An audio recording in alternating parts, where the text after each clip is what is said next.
Assalamualaikum warahmatullahi wabarakatuh. Ya, tema India ya. Aca-aca lagi sakit kepala. Hari ini hari Jumat ya. Pembahasan kali ini adalah tentang demokrasi dan judulnya pembantaian pertama ya, klan Uchiha. Bukan, jadi peristiwa berdarah ya pada zaman Khalifah Utsman bin Affan.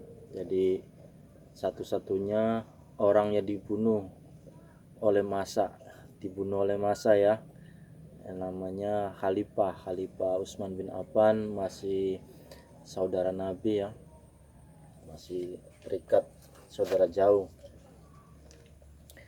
cuman saudara jauh ya, bukan saudara dekat, sahabat Nabi juga, dan termasuk orang yang dijamin masuk surga ya, Khalifah Utsman bin Affan. Jadi peristiwa pembunuhan ini pada tahun 669 ini ya, sesudah hijrah hijriah 669 hijriah. Jadi kenapa Khalifah Utsman bin Affan dibunuh adalah melakukan nepotisme. Jadi saudaranya, anak-anaknya, terus pamannya, terus saudara jauh, jadi diangkat jadi gubernur, ada yang diangkat jadi sekretaris, ada yang diangkat jadi bendahara. Jadi sangat blunder sekali ya seorang Utsman. Mungkin setiap manusia punya kesalahan ya. Jadi kesalahan fatal Utsman ini, meskipun orang terkaya tapi melakukan nepotisme ya, melakukan hubungan darah saudara, menjadikan jadi politik semuanya.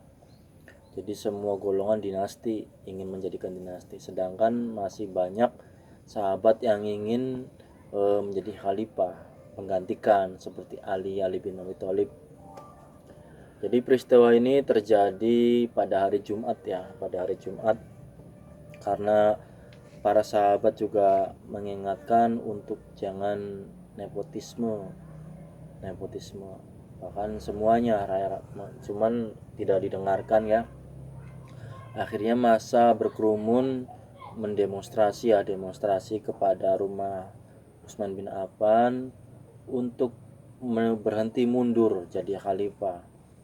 Cuman Utsman tidak mau mundur sampai ya pagi sampai sore lah, tidak mundur, tidak didengarkan, dan akhirnya masa ada yang masuk menjarah, mencari Utsman dan merusak rumah fasilitas Utsman ya kan.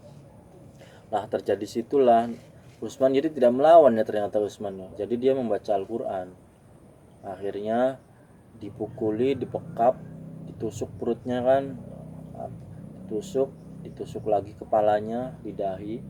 Jadi benar-benar brutal ya pada masa itu. Jadi mayoritas Islam, tapi untuk urusan politik sangat-sangat sadis ya politik. Untungnya negara kita seperti itu ya, untungnya.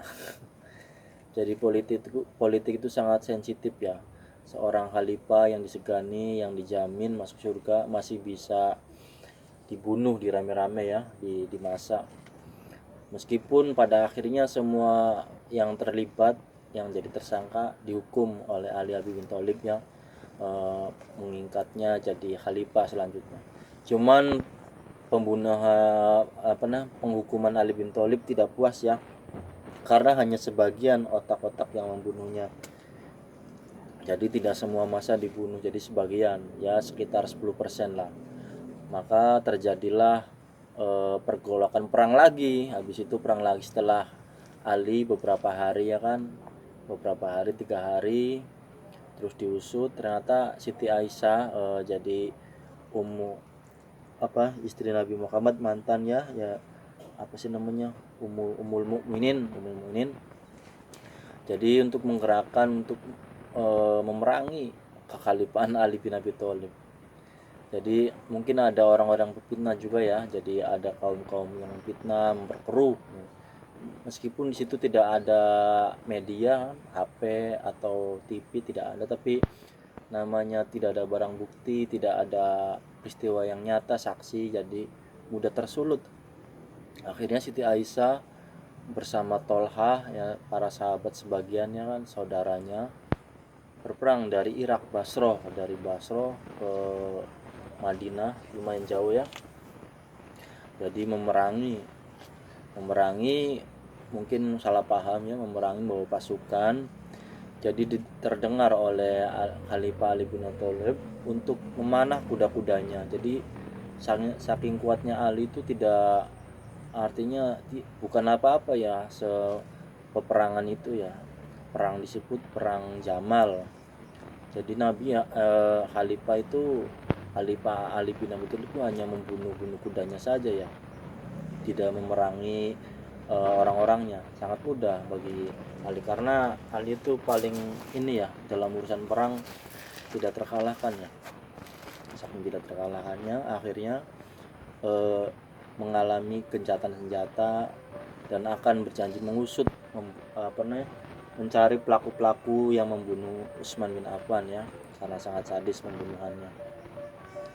Jadi peristiwa itu tidak pernah diceritakan ya di dalam cerita-cerita Islam, di khutbah tidak pernah, karena itu dianggapnya aib ya. Jadi dianggapnya aib, tapi sejarah selalu mencatat ya, itu kenyataan ya, ditulis di Google, ditulis di kitab-kitab ya, kitab-kitab berbahasa Arab kan, ada sejarah-sejarah Islam situ.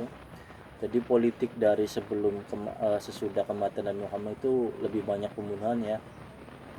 Kayak siapa yang pertama, Abu Bakar juga dibunuh ya kan. Abu Bakar sakit.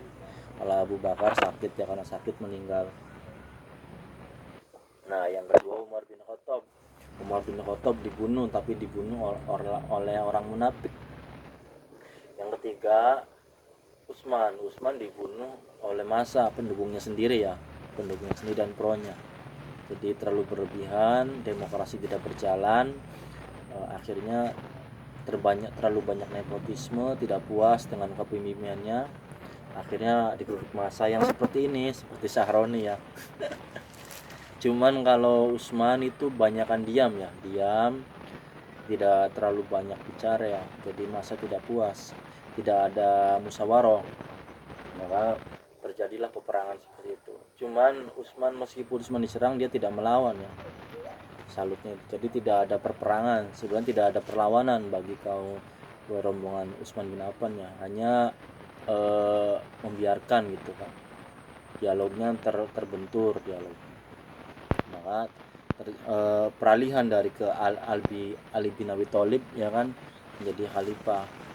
Nah, Khalifah Ali bin Thalib terlalu kuat, akhirnya kematiannya itu ini ya, di waktu subuh dia diintai, dia ditusuk kepalanya ya pakai pisau ya, pisaunya dengan racun ya. Jadi untuk mengalahkan Ali bin Abi Thalib sangat sulit ya dalam peperangan apapun. Makanya diorganisasikan orang-orang munafik, karena sangat berbahaya sekali kalau Ali terus menjadi getahta kan, jadi bisa-bisa ke anak-anaknya. Politik itu sangat kejam, tidak mengenal agama, tidak mengenal apa ya. Meskipun Islam membunuh itu haram, tetap peperangan dalam kekuasaan itu sangat-sangat sampai sekarang. Makanya di Arab tidak boleh ada demokrasi ya, karena tidak cocok. Nah, cocoknya dinasti, karena sudah ada sejarahnya ya. Jadi demokrasi banyakkan pembunuhan, makanya raja cukup. Makanya dikuasai dinasti sekarang, dinasti siapa namanya, King Abdul Aziz ya, King Abdul Aziz. Terus makanya kalau Indonesia nggak seperti itu ya, harus demokrasi. Nah, negara kita menganut Pancasila ya. Pancasila jadi selalu menggunakan pemilihan umum.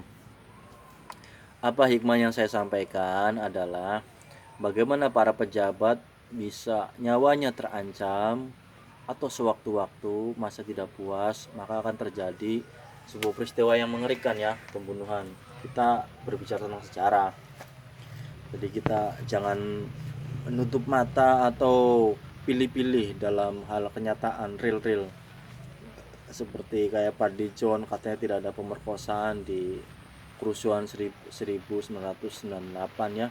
Ada banyak kerusuhannya, banyak yang lebih chaos, cuman tidak diliput. Kita tidak boleh diam menutup mata, kita harus belajar dari kesalahan yang sudah, karena dampaknya sangat buruk. Jadi kita untuk bersabar diri. Kalau ada nepotisme, kayak Pak Jokowi juga melakukan nepotisme ya, anak-anaknya, mantunya, ponakannya jadi pejabat, pamannya, jadi semuanya. Bahkan ada yang masih jauh masih diangkat ya. Jadi itu tidak bagus ya. Cuman di negara kita masih aman, artinya tidak ada pergolakan demokrasi, artinya masih sebatas wacana. Jadi hukum yang berbicara, hukum dari polisi, dari kejaksaan ya. Jadi kita menganut seperti menyerahkan semuanya kepada pejabat-pejabat yang berwenang, yang punya wewenang khusus. Jadi kita tidak boleh melakukan aksi massa menjara, tidak boleh ya. Meskipun spontanitas, tetap saja kita ada konsekuensinya, jadi kita akan diliput media, cari semua pasti mengarah pada kehancuran ya. Jadi yang saya ingin sampaikan adalah para pejabat, berhentilah nepotisme ya, karena suatu saat pasti ada provokator, ada yang ingin punya kuasa ya, pengen menjatuhkan, mencari-cari kesalahan, membakar semangat, menyulut api permusuhan, itu selalu ada ya. Jadi terjun ke politik itu banyak yang ingin, dan banyak yang ingin menjatuhkan. Jadi guys, yang selalu ingin sampaikanlah, bertobatlah untuk tidak nepotisme ya. Mungkin lebih dipahami ya seperti ini. Jadi ceritanya mungkin hanya tidak penting, tapi ini adalah sebagian dari sejarah ya. Oke guys, selamat sore dan selamat menikmati hidup kalian.